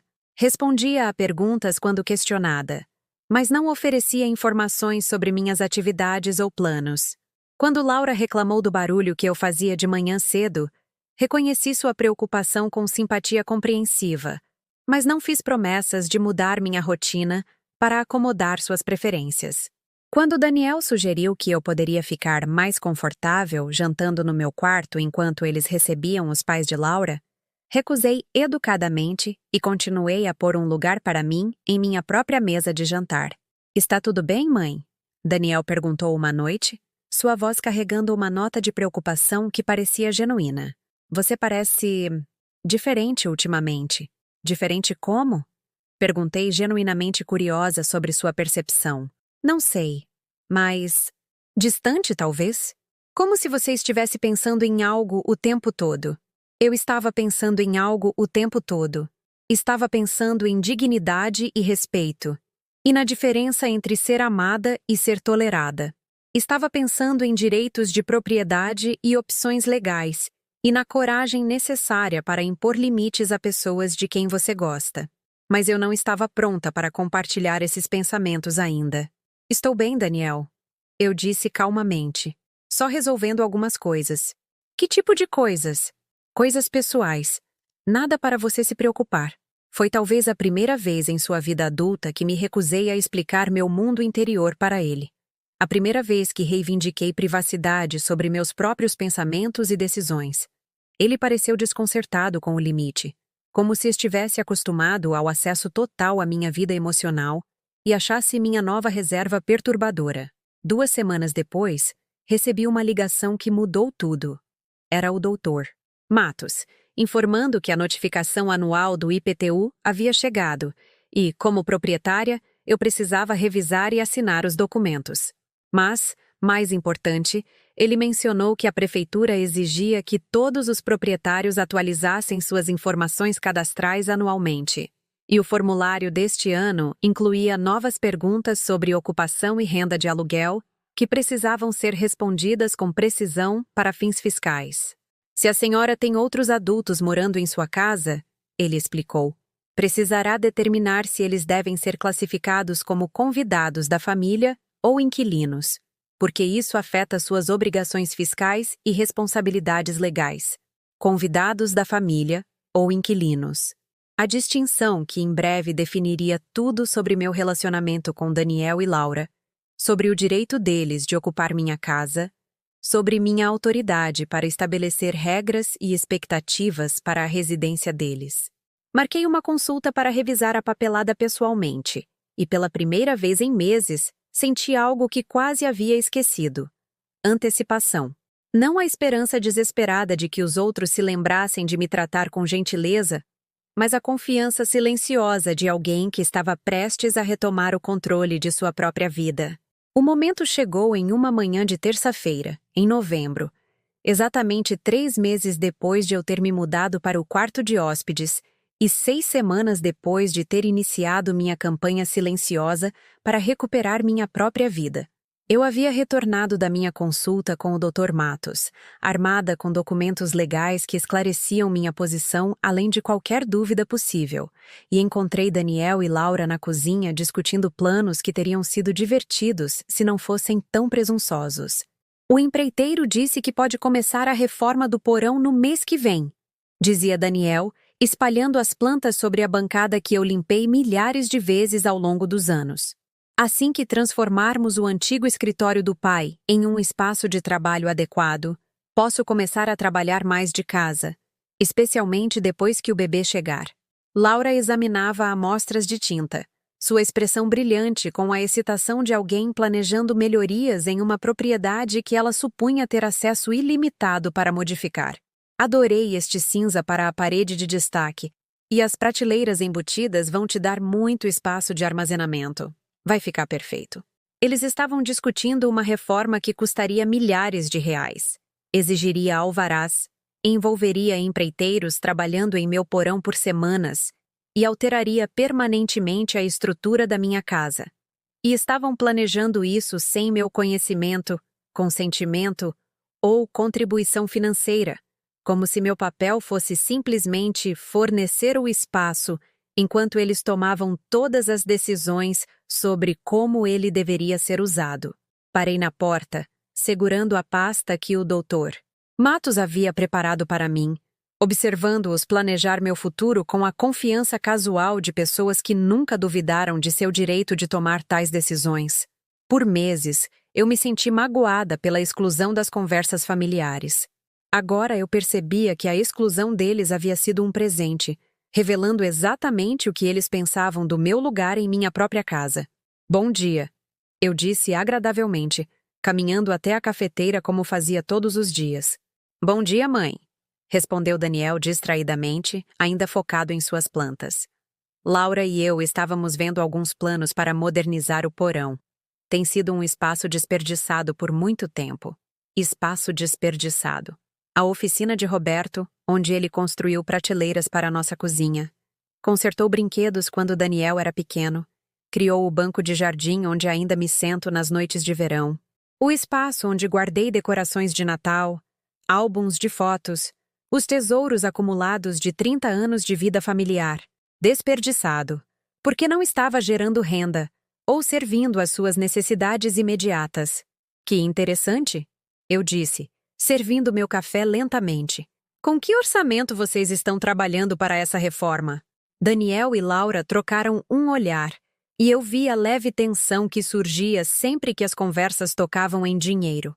Eles moravam em minha casa sem pagar aluguel há mais de um ano, economizando a quantia substancial que teriam pago por moradia, enquanto Laura estabelecia sua carreira e eles se preparavam para a paternidade. Mas, aparentemente, minha generosidade não se estendia a financiar grandes reformas com as quais eu nunca concordei. Ainda estamos acertando os detalhes financeiros, disse Daniel com cuidado. Mas é um investimento no valor do imóvel, então beneficia a todos. A todos. Como se eu devesse ser grata por eles estarem planejando aumentar o valor da minha casa com reformas que eu não podia pagar e melhorias que nunca solicitei. Falando em valor do imóvel e detalhes financeiros, eu disse, pousando minha xícara de café e abrindo a pasta que o Dr. Matos havia preparado, preciso discutir alguns assuntos importantes com vocês dois. Algo em meu tom os fez levantar os olhos das plantas, realmente me vendo pela primeira vez naquela manhã. A expressão de Laura mudou do planejamento animado para uma atenção cautelosa, enquanto Daniel exibia o olhar ligeiramente receoso de alguém que pressente uma conversa para a qual não se preparou. Eu me encontrei com o Dr. Matos ontem para revisar algumas questões legais relacionadas à casa. Continuei, pegando a escritura do imóvel e colocando-a sobre a bancada ao lado dos planos de reforma deles. Parece que há algumas coisas que precisamos esclarecer sobre o arranjo sob o qual temos operado. Daniel olhou para a escritura, seu rosto mostrando o primeiro sinal de inquietação. Que tipo de questões legais?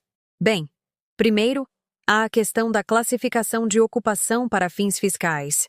Eu disse, consultando as anotações que fiz durante minha reunião. De acordo com a legislação municipal, os adultos que vivem em uma propriedade de outra pessoa precisam ser classificados como convidados da família ou inquilinos, e a classificação afeta tanto as obrigações fiscais quanto as responsabilidades legais. Os olhos de Laura se estreitaram ligeiramente. O que isso significa exatamente? Significa que a residência de vocês aqui precisa ser devidamente documentada e formalizada, respondi calmamente. Convidados da família são visitantes de curto prazo, que não contribuem para as despesas domésticas e não têm direito legal à ocupação.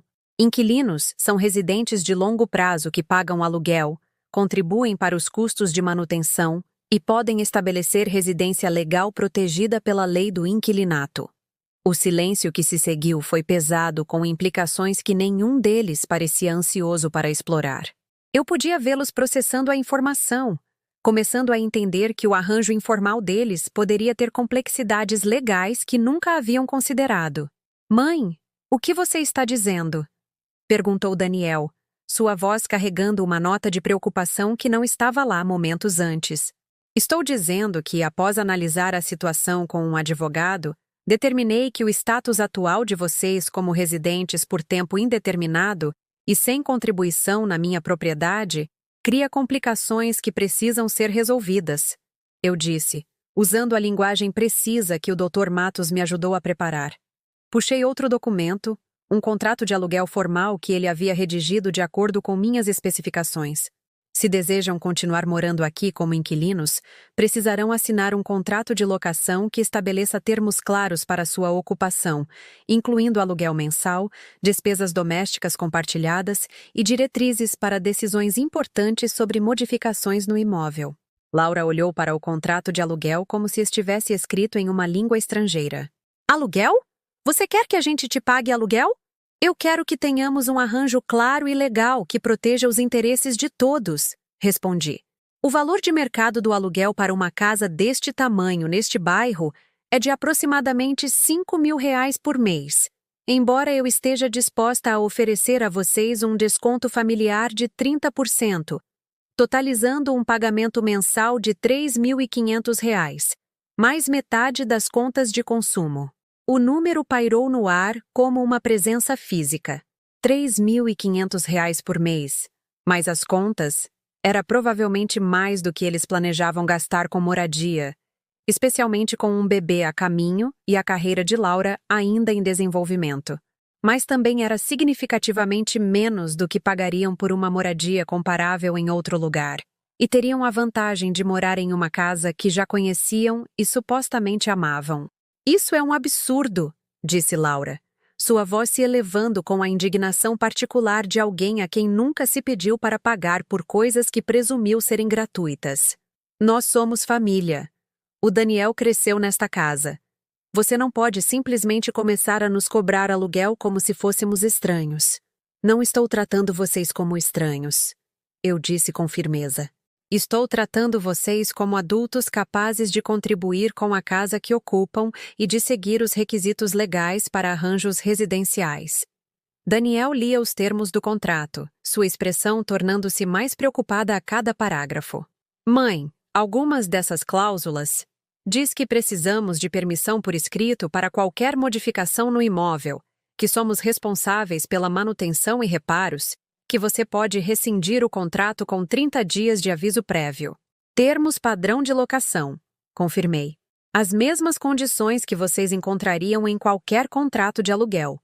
O único aspecto incomum é que estou oferecendo um aluguel abaixo do mercado e permitindo animais de estimação.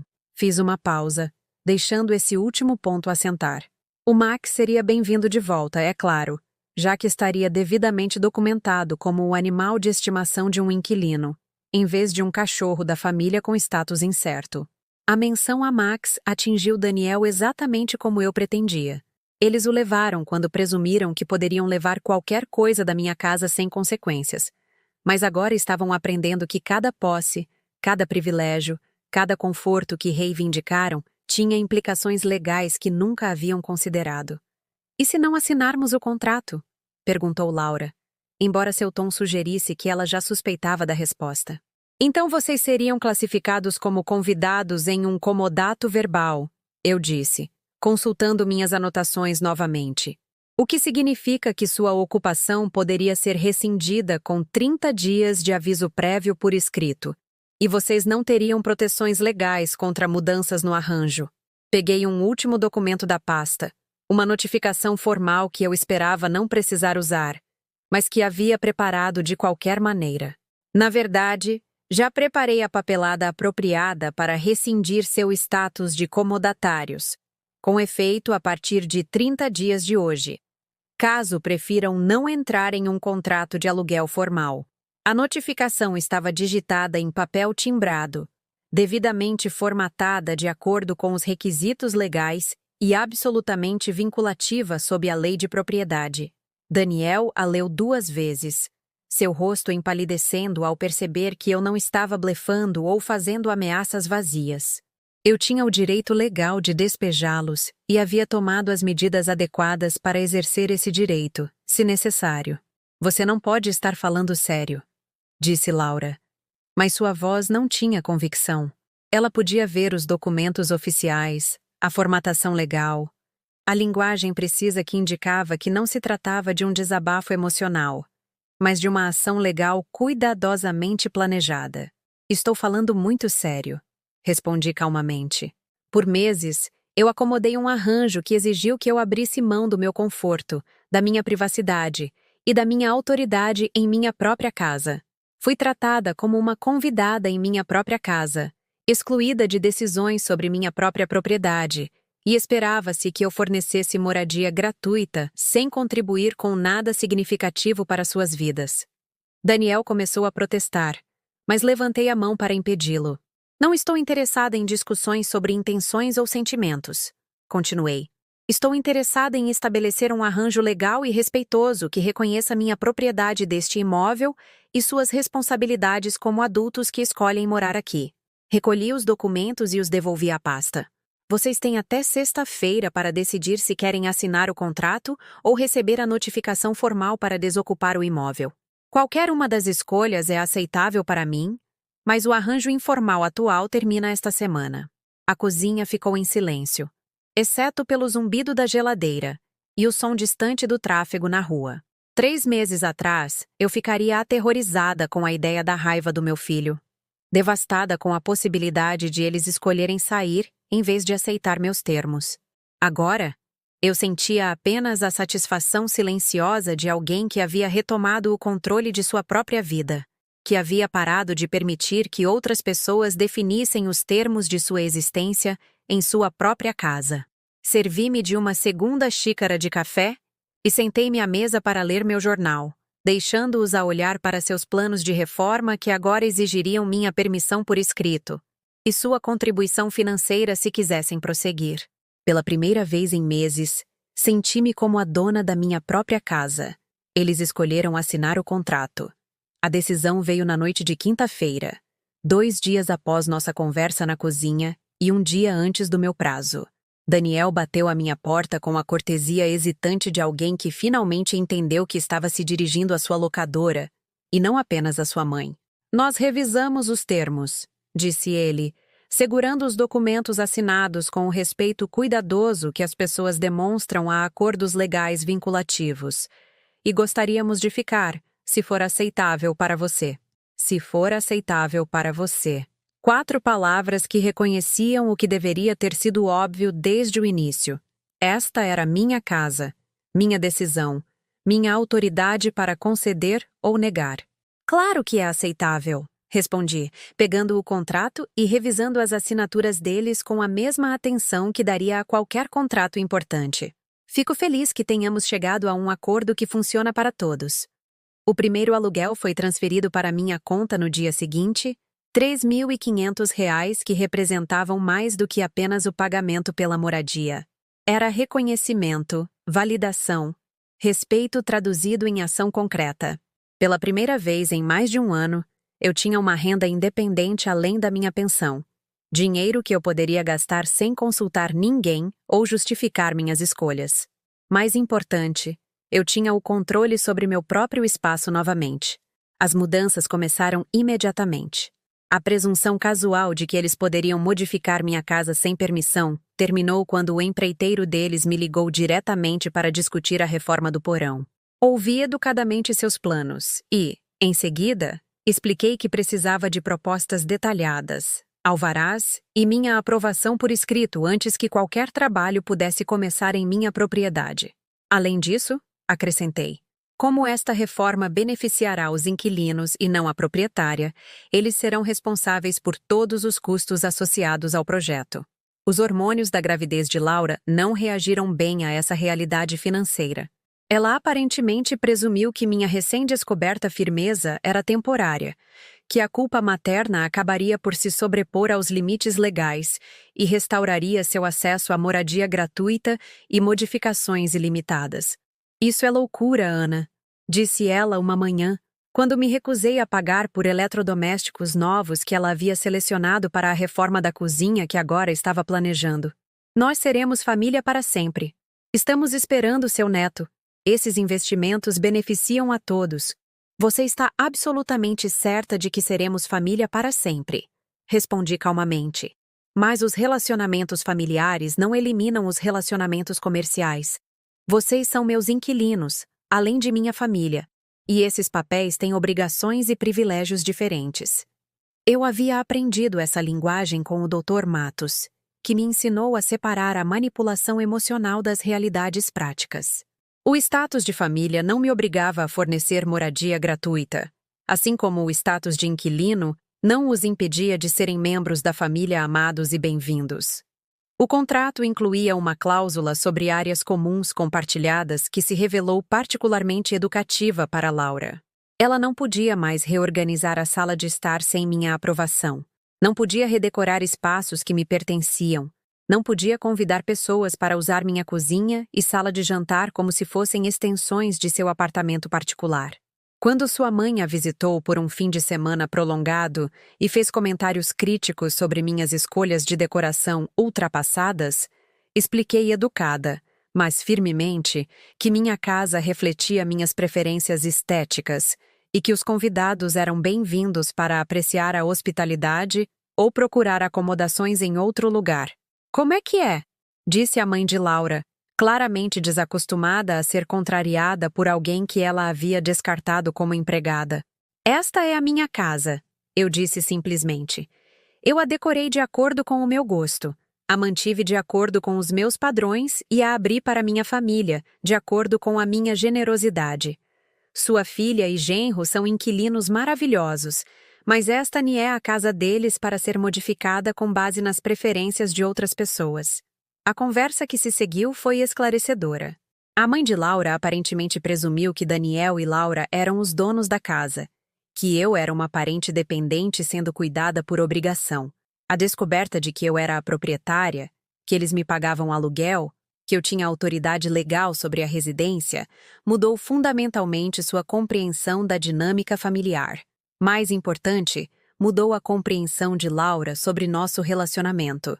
A disputa pelo jardim se resolveu quando contratei um serviço de paisagismo para instalar uma cerca adequada ao redor dos meus canteiros de rosas, marcando claramente as áreas que estavam fora dos limites para modificação. Também coloquei pequenas e elegantes placas indicando que o jardim era um memorial ao meu falecido marido e era mantido de acordo com minhas especificações. Você não pode simplesmente cercar metade do quintal, protestou Laura ao descobrir os novos limites. Eu posso cercar qualquer parte da minha propriedade que eu decida proteger, respondi, mostrando-lhe a planta do imóvel que indicava claramente que todo o quintal me pertencia. O contrato de aluguel lhes concede acesso a áreas externas comuns, mas não lhes dá autoridade para destruir um paisagismo que tem valor sentimental e monetário. Ela apelou para Daniel, esperando que ele anulasse minha decisão com autoridade masculina ou pressão emocional. Em vez disso, descobriu que seu marido finalmente havia entendido as realidades legais de sua situação.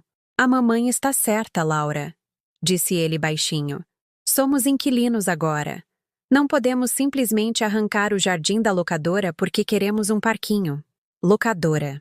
A palavra carregava um peso que ia além da terminologia jurídica. Reconhecia poder, autoridade. o direito de tomar as decisões finais sobre o uso da propriedade. Restaurava meu status de convidada indesejada para proprietária respeitada. Mas a mudança mais significativa foi o retorno de Max. Ele voltou em uma manhã de sábado em dezembro, entrando pela porta da frente com o entusiasmo alegre de um cachorro que sentiu falta de seu verdadeiro lar, apesar de viver confortavelmente em outro lugar. Daniel o trouxe para uma visita, mas Max imediatamente reivindicou seu lugar favorito para dormir perto da lareira, sua cesta de brinquedos no canto, seu pote de comida na cozinha. Ele pode ficar permanentemente se você quiser, eu disse a Daniel, coçando atrás das orelhas de Max enquanto ele se encostava em minhas pernas com afeto desesperado. O contrato permite animais de estimação, e ele está claramente mais feliz aqui do que na situação temporária de vocês. A situação temporária de Daniel era o apartamento deles no centro, o plano B que eles garantiram quando pensaram que eu poderia realmente executar a notificação de despejo. Eles mantiveram o aluguel como um seguro, mas a preferência óbvia de Max por sua casa original tornou a decisão simples. Naquela noite, sentei-me no meu quarto de casal recuperado. Eles haviam voltado para o quarto de hóspedes quando assinaram o contrato de aluguel, com Max esparramado aos pés da minha cama e os óculos de leitura de Roberto de volta em sua mesa de cabeceira. O quarto parecia ele mesmo novamente, preenchido com a presença confortável da memória e a satisfação pacífica da ordem restaurada. O bebê chegou em março, uma linda menina que eles chamaram de Emma Rosa.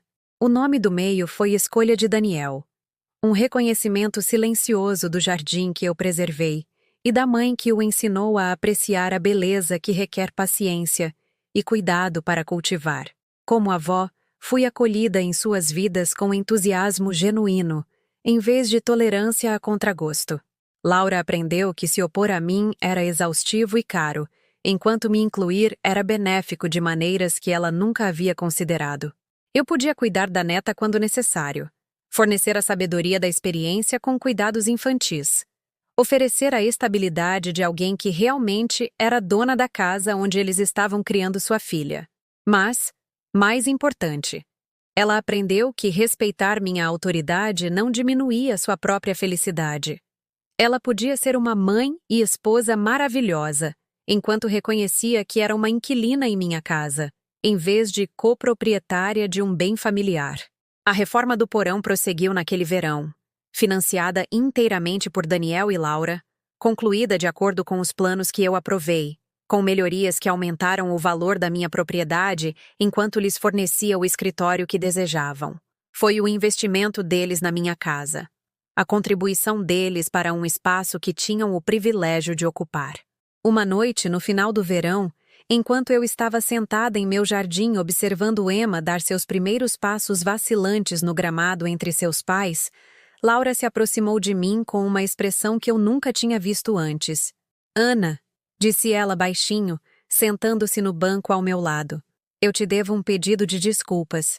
Olhei para ela com curiosidade.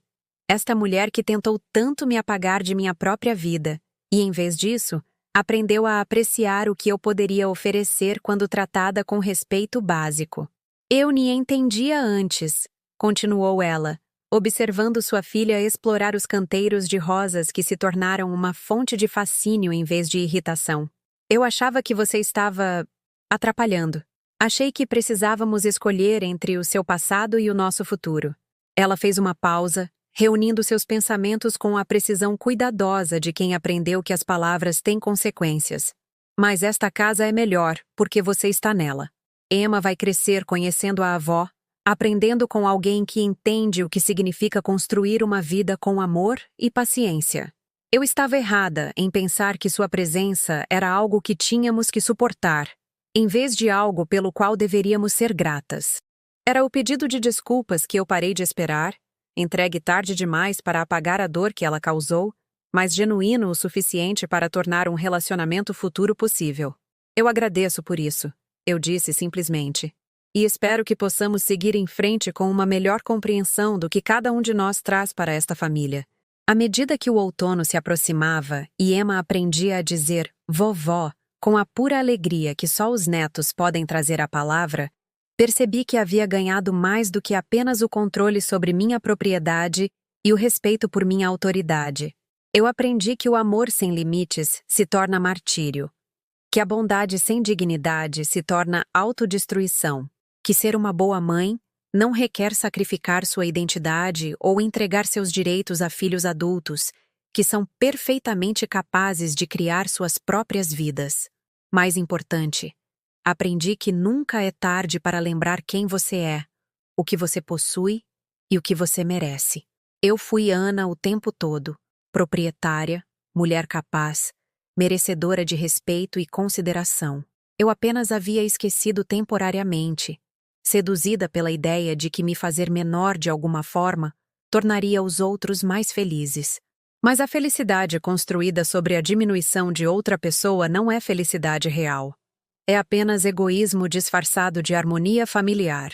Agora, sentada em meu jardim, em minha propriedade, com meu cachorro aos meus pés e minha neta brincando nas rosas que seu avô e eu plantamos décadas atrás, senti algo que eu sentia falta mais do que imaginava. Eu me senti eu mesma novamente. E isso, mais do que qualquer vitória legal ou acordo financeiro, era a justiça que eu buscava o tempo todo. Às vezes, a coisa mais forte que você pode fazer é simplesmente se lembrar de quem você é e se recusar a ser algo menos.